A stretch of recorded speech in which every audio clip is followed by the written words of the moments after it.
Hello friends. जिस vacancy का आपको कब से इंतजार था, आखिरकार वो आई गई। और जो कांस्टेबल भर्ती जो विज्ञप्ति है वो आ गई है, जिसमें कुल कितने पोस्टों पर आई है? ये 3578 पोस्टों पर आई है। और जो पिछली वैकेंसी में जो कुछ एक दो नंबर से रह गए थे, उनके लिए एक गोल्डन चांस रहेगा। तो हम शुरू करते हैं। जो इसमें जो टोटल पोस्ट है वो 3578 है। किन किन के लिए ये पोस्टें होगी? सामान्य के लिए, सामान्य जिसमें जीडी, चालक ड्राइवर, बैंड, घुड़सवार, स्वान दल, पुलिस दूरसंचार, पुलिस कम्युनिकेटर, ये इसमें शामिल रहेंगे। और जो इसके लिए पात्रता होगी वो क्या होगी? पात्रता या योग्यता समान पात्रता परीक्षा। जो सीईटी हमने 2022 में जो आपने दे रखी है, सीईटी जो सीनियर सेकेंडरी लेवल, एक ग्रेजुएशन लेवल की थी और एक सीनियर सेकेंडरी लेवल। तो सीनियर सेकेंडरी लेवल आपने जो दे रखी थी 2022 में, वो पात्रता परीक्षा पास होनी चाहिए, जिसमें जो क्राइटेरिया फिक्स कर रखा है कि कौन सी ओबीसी में, सामान्य में, ईडब्ल्यूएस, एससी एसटी किस कैटेगरी का जो पात्र माना जाएगा वो है। जिसमें सामान्य, ओबीसी, एसबीसी और ईडब्ल्यूएस कौन कौन से आ गए? सामान्य, ओबीसी, एसबीसी, ईडब्ल्यूएस। इन सब के लिए कितना क्राइटेरिया है? 120 अंक होने चाहिए और 40% मार्क्स होने चाहिए। कितने होने चाहिए? 40% मार्क्स होने चाहिए। उसके बाद में एससी एसटी के लिए 108 अंक दे रखे हैं और 36% इसमें पासिंग मार्क्स है। जिसके बाद में टीएसपी ट्राइबल जो एरिया है उसके लिए 90%, 90 अंक और 30%। क्या क्या कर रखा है? 90 अंक है और 30%। जो इन क्राइटेरियो में आते हैं, जो इन्होंने जो सामान्य है, ओबीसी है, एसबीसी है, ईडब्ल्यूएस, वह जो कैंडिडेट जो 120 अंक प्राप्त कर चुके हैं और 40% उनके होने अनिवार्य हैं। बाद में एससी एसटी 108 अंक और 36% मार्क्स होने चाहिए। टीएसपी एरिया में 90 अंक है और 30% मार्क्स होने चाहिए। अब हम देखते हैं कि जो इनके लिए जो दिनांक डेट फिक्स कर रखी है वो क्या रहेगी। जब हम फॉर्म फिल करेंगे तो उसके लिए डेट क्या रहेगी, और उसकी जो डेट है वो रहने वाली है 7 अगस्त 2023 से। कितने? 7 अगस्त 2023 से 27/8/2023 तक भरे जाएंगे। कितने तक भरे जाएंगे? 7 अगस्त 2023 से 27/8/2023 तक ये फार्म भरे जाएंगे। तो हमें लास्ट डेट का इंतजार किए बिना ही ये फार्म फिल कर देना है, क्योंकि जो विभाग ने दे रखा है कि जो डेट है वो एक्सटेंड नहीं की जाएगी, कि डेट आगे नहीं बढ़ाई जाएगी।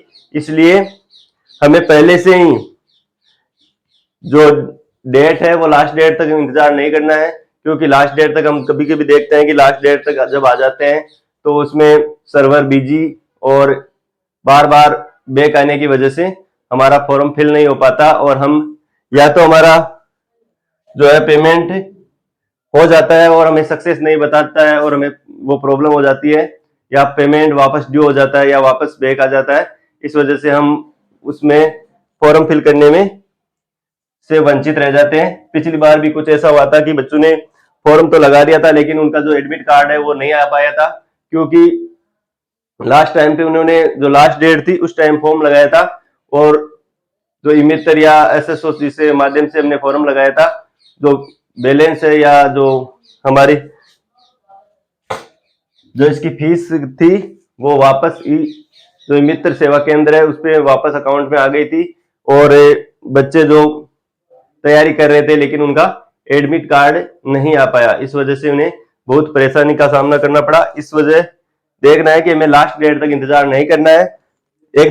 हालांकि 1-2 दिन हम 7 को नहीं भरे तो 7 के बाद 1-2 दिन बाद में हम इसका शुरुआत कर सकते हैं और लास्ट डेट तक नहीं जाए। अब आप आगे देखते हैं, कुछ स्पेशल डेट दे रखी है विभाग ने कि 28/8/2023 से 30/8/2023 तक आवेदन में संशोधन किया जाएगा। अगर हमने ये फॉर्म फिल कर दिया 27/8/2023 तक हमने फॉर्म फिल कर दिया और उसमें कुछ त्रुटि रह गई है या कुछ करेक्शन हमें करवाना है, तो करेक्शन करवाने के लिए हमें क्या डेट दे रखी है, करेक्शन करवाने के लिए भी अभी डेट दे रखी है कि 28/8/2023 से 30/8/2023 तक हम आवेदन में संशोधन कर सकते हैं। क्योंकि कभी कभी ऐसा होता है कि आवेदन में हम मिस्टेक कर देते हैं और उसकी उसी भ्रम में हम चलते रहते हैं कि हमने ये गलती कर दी और बच्चे परेशानी में रहते हैं। इस वजह से जो विभाग है उन्होंने पहले ही ये डेट दे दी है कि 28/8/2023 से 30/8/2023 तक आवेदन में संशोधन कर सकते हैं।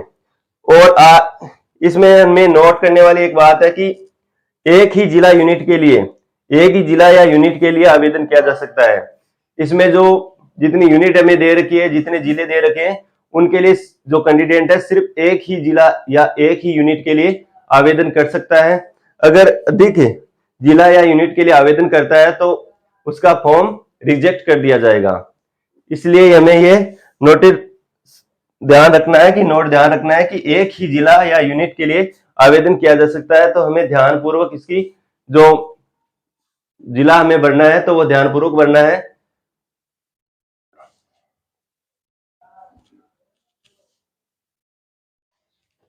इसके बाद में नेक्स्ट हम देख रहे हैं जो आवेदन प्रक्रिया वो क्या रहेगी।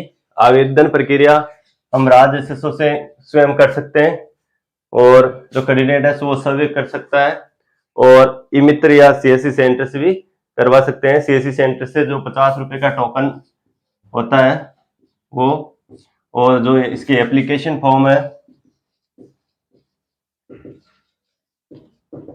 एप्लीकेशन फॉर्म होता है वो हमें संभाल के रखना है। इसके बाद में आवेदन शुल्क, तो इसके लिए फॉर्म के लिए आवेदन शुल्क क्या रहेगा वो हम देखते हैं। जनरल, ओबीसी, क्रीमिलियर, एसबीसी और अदर स्टेट, जो बाहर से, राजस्थान से बाहर से जो लोग आने वाले हैं जो फार्म फिल करेंगे उनके लिए 600 रुपए। जनरल, ओबीसी, क्रीमिलियर, एसबीसी, इन सब के लिए कितने हैं, 600 रुपए। 600 रुपए इनके लिए है। फिर है OBC non creamy layer, SBC, EWS, SC, ST, कौन आ गए, ओबीसी है, नॉन क्रीमिलियर है, SBC special backward caste, EWS economics weak, और एससी और एसटी इनके लिए कितना है, 400 रुपए। इनके लिए 400 रुपए का चार्ज रहेगा। शारीरिक दक्षता एवं मापतोल परीक्षा, अब हमारे बीच एक कंफ्यूजन रहता है इनमें भी कि ओबीसी से हम ओबीसी से बिलोंग करते हैं, लेकिन ओबीसी में ओबीसी क्रीमिलियर है, नॉन जो ओबीसी नॉन क्रीमिलियर है, इनमें क्या अंतर रहता है। ओबीसी क्रीमिलियर जो क्राइटेरिया फिक्स कर रखा है कि तो इकोनॉमिक क्राइटेरिया फिक्स कर रहा है कि इससे अगर ऊपर है तो वो ओबीसी क्रीमिलियर में आ गए और नीचे है तो ओबीसी क्रीमिलियर में आ गए। इसके लिए हमें क्या करना होगा, इसके लिए हमें आय प्रमाण पत्र देना होगा। क्या करना होगा, आय प्रमाण पत्र देना होगा। अब हम नेक्स्ट देखते हैं शारीरिक दक्षता एवं मापतोल परीक्षा। शारीरिक दक्षता एवं मापतोल परीक्षा, अब हमें जो शारीरिक दक्षता के लिए बुलाया जाएगा तो किस आधार पर बुलाया जाएगा, तो हमें आधार पर बुलाया जाएगा कि जो हमने रिटन एग्जाम में जैसा हमने किया वो मेरिट क्रम में 15 गुना अभ्यर्थियों को शामिल किया जाएगा। जितने फॉर्म फिल होंगे, जो 5300 जो पोस्टें हैं उनके अकॉर्डिंग 15 गुना जो कैंडिडेट है उनको शारीरिक दक्षता के लिए बुलाया जाएगा। जिसके बाद में चयन प्रक्रिया, तो चयन प्रक्रिया इसकी चयन प्रक्रिया क्या रहेगी, इसमें कंप्यूटर बेस्ड एग्जाम होगा। क्या होगा, कंप्यूटर बेस्ड एग्जाम होगा। इसके बाद में ये जो सीबीटी होगी कितने अंकों की होगी, सीबीटी होगी 150 अंकों की। कितनी होगी, सीबीटी 150 अंकों की। कंप्यूटर बेस्ड टेस्ट कितने अंकों का होगा, 150 अंकों का। और ये किन किन जो उम्मीदवार होंगे उनके लिए होगा, जो कांस्टेबल जीडी के लिए जनरल ड्यूटी, ड्राइवर, घुड़सवार, स्वान दल, पुलिस दूरसंचार, इन सब के लिए क्या होगा, कंप्यूटर बेस्ड टेस्ट होगा। बैंड मास्टर या बैंड के लिए जो अप्लाई करेंगे कैंडिडेट उनके लिए ये सीबीटी टेस्ट नहीं होगा। इसके बाद में हम देखते हैं दक्षता होगी 30 अंकों की जो प्रोफिशिएंसी टेस्ट होता है वो होगा दक्षता परीक्षा, जिसमें दक्षता किन किन की होगी? ड्राइवर, कांस्टेबल ड्राइवर है, कांस्टेबल घुड़सवार है, कांस्टेबल स्वान दल है और कांस्टेबल बैंड मास्टर है, कांस्टेबल है जो ड्राइवर है, उनकी दक्षता चेक की जाएगी कि जो उन्होंने फॉर्म फिल कर रखा है जिस कैटेगरी में, या तो कोई ड्राइवर है, घुड़सवार है, तो इनके लिए इनकी दक्षता चेक होगी कि ये प्रोफेंस है या नहीं है। नेक्स्ट हम देखते हैं विशेष योग्यता। कुछ विशेष योग्यता वाले प्रमाण पत्र होते हैं, वह किनके लिए होंगे? 20 अंक के लिए, और जो जीडी में काम आ सकते हैं, जनरल ड्यूटी, जो कांस्टेबल जनरल ड्यूटी है, और पुलिस दूरसंचार, इंटेलिजेंस, इन सब के लिए में जो विशेष योग्यता होती है, यानी कोई मतलब कोई सर्टिफिकेट उन्होंने जो ये सर्टिफिकेट बना रखा है तो उसमें इनको विशेष योग्यता मिलेगी। 20 अंकों की विशेष योग्यता होगी, 20 अंक मिल सकते हैं। अब हम देखते हैं शारीरिक दक्षता के लिए 5 किलोमीटर दौड़ होगी कैटेगरी अनुसार। जो शारीरिक दक्षता होगी उसमें कितना होगा? शारीरिक दक्षता के लिए 5 किलोमीटर की दौड़ होगी। इसमें अलग अलग कैटेगरी वाइज इसको डिवाइड कर रखा है, महिलाओं को कितने मिनट चाहिए, पुरुषों को कितने मिनट चाहिए, और अलग अलग कैटेगरी वाइज इनकी डिवाइडेशन होगी, लेकिन जो 5 किलोमीटर दौड़ है सबके लिए अनिवार्य है।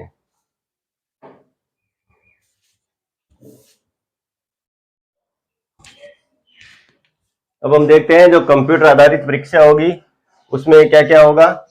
भाग ए में होगी रीजनिंग, कंप्यूटर नॉलेज, क्या होगा? रीजनिंग होगी और कंप्यूटर नॉलेज होगा। इसमें क्या होगा? जो भाग ए होगा उसमें रीजनिंग होगी, कंप्यूटर नॉलेज होगा। रीजनिंग के साथ साथ हमें कुछ मैथ के क्वेश्चन भी पिछली बार की तरह मैथ के क्वेश्चन भी देखने को मिलेंगे, और कंप्यूटर नॉलेज के भी हमें जो सामान्य क्वेश्चन होते हैं वो हमें देखने को मिलेंगे। इसके बाद में भाग ब है जिसमें सामान्य ज्ञान होगा। सामान्य ज्ञान में सामान्य विज्ञान, समसामयिक विषय, जो करंट जीके होता है वो होगा।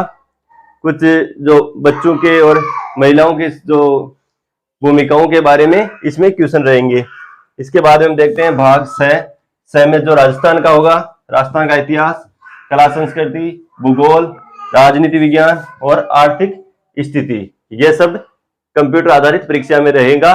और इसके बाद में इसका जो कंप्लीट सिलेबस आने के बाद में हम आपको वीडियो के द्वारा वापस बता देंगे। हमने